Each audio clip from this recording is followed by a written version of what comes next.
Hello, I'm Jane Cleland, and it's my pleasure to welcome you to the Writer's Room. Today we're going to be talking to Annamaria Alfieri.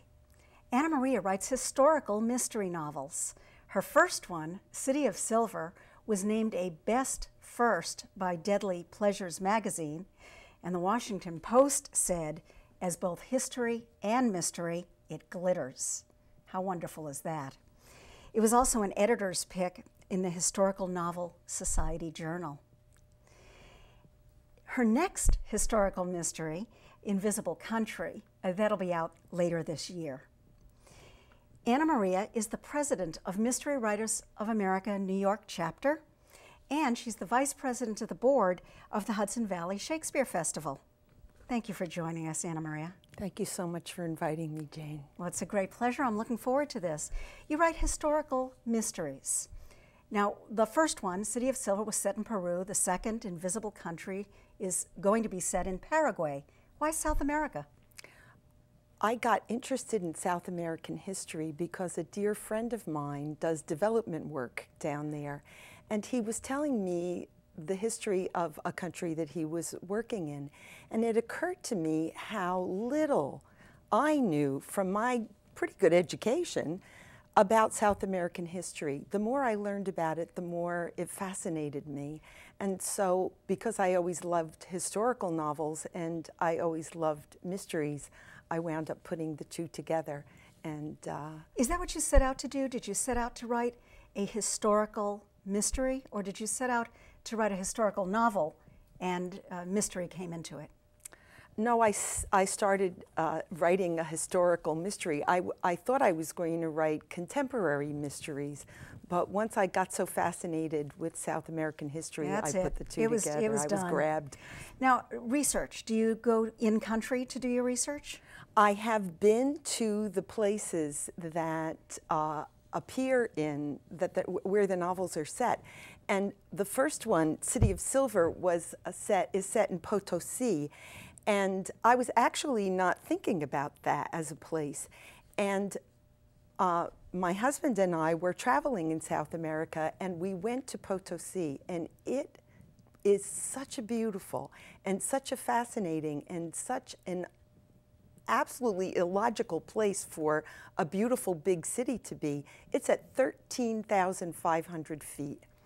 And in 1650, when my story takes place, it was the largest city in the Western Hemisphere. It was the same size as London. It was the richest city in the world. And it just seemed like, well, what is this doing here and why is it here? And so when I started to learn all about it and how fascinating it was, I couldn't resist it. And do you speak Spanish? I do not. So you did all the research, you were down there, and you don't speak the language? I don't. Was that a handicap?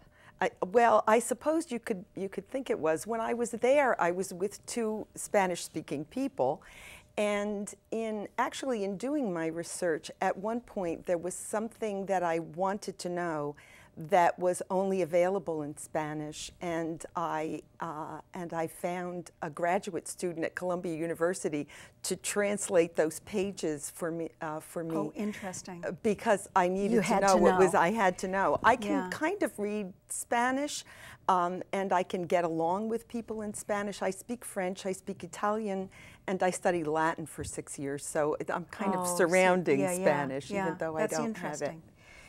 That's very interesting. I have a couple of questions I'd like to ask you about your writing itself. I think you're a wonderful writer. And I'd like to start by reading a very short excerpt. This is 2 sentences from City of Silver. Alone here in the night, terror bound him to the entrance. Dank air rose from the main shaft and froze his back and legs. That's only 24 words.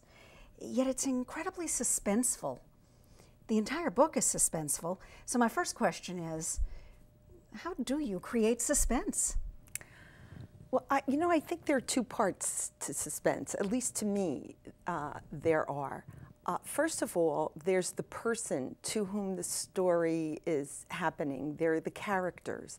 That character is a miner. He works in a silver mine, and he has to go into the mine by himself at night, and he's afraid.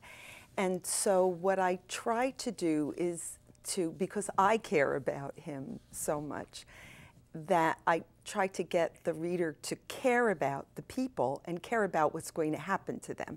That, I think, is the best way to create suspense. If you don't care that he's terrified, the reader won't be invested in it. That's right. But how do you create that sense of terror?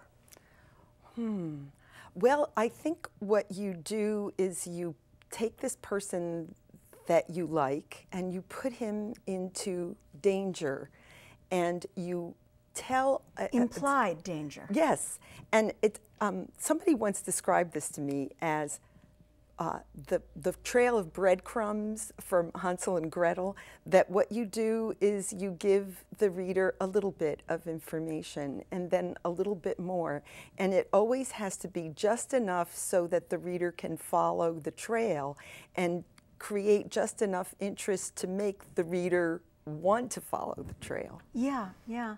I can see that. That's very interesting. And one thing that really struck me is the bound, the imagery of being frozen, paralyzed. But you came up with a new way to say it, and that's good writing. How conscious are you, as you're writing, to come up with fresh ways to express things? I draft very quickly, and what comes out is crazy and terrible, but I try to get the thrust of a story that's going to move and move fast. I do the same thing in my Josie Prescott Antiques mysteries. I call it laying down plot.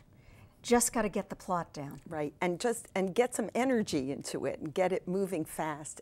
But then I rewrite and rewrite and rewrite. And one of the things that I do, this is going to sound very mundane, is I'll look at a page of manuscript and I'll circle every time I use the verb to be. And then I try That's just to make sure that our listeners, our viewers, are following what we're talking about. Is, are, was, were, be, being, been. Right. Any form of the verb to be. Any form of it. And then I take every sentence in which that verb appears and I rewrite it with an action verb, a more interesting word. So bound him seemed to be the right verb for that sentence. Verbs are so important to me. They're very interesting, and I think we're really getting into the nuance of craft, but that's exactly right. When you use a verb to be, it's passive. When you use an active, engaging word, it gets the reader in that moment. So it sounds like you do a lot of revision. Oh, I do. Talk to me a little bit about writing process. Do you write at a certain time? Do you revise as you go? How does it work for you? I try to revise a little bit as I go, but I don't polish. To me, it's almost like sculpting a statue out of a block of marble. The first thing the sculptor has to do is kind of get an approximation of what this final statue is going to look like. And so I come out with something that's kind of clunky, actually, to begin with. And then I go over it and so you do a whole first draft first? More or less, yeah. Wow. And usually when I read my first draft, the first thing I find is that it needs to be completely taken apart and put back together. Do you outline in advance? I always think I know where I'm going, but then when I create the characters, they start moving around on their own. They take a life of their own, and they won't do what I want them to do. They do what their character tells them. Have you ever changed killer at the end? Oh no, I've never done that. So do you know who done it at the beginning? Yeah, what I know at the beginning is that I have a plot that's going to allow me to reveal the history that I'm so interested in, because it's not a history book, and I can't stand historical novels when you can see 3 pages of plot and then a page of history. Like an info and then, dump. Right, exactly. And you could draw a line and separate the history. I don't want that. I want it all to come out. Intrinsic. Exactly. Yeah. So do you write at the same time every day? I wish I could. My life doesn't usually allow me to do that. I have a family and I have other interests. And, but what I do try to do is to write every day. Saturday, Sunday, Christmas, New Year's, every day. I try to do something every day just to keep the story alive. Do you write on a quota system, X number per week, X number of words or pages? I set myself quotas all the time. I never stick to them. So you live in a world of guilt. Yes, I do. I do. I live in a world of frustration because if I had my druthers, I'd spend a lot more time with my work. Interesting. Tell us about the new book, Invisible Country. Tell us a little bit about the story. The Invisible Country is set in Paraguay in 1868.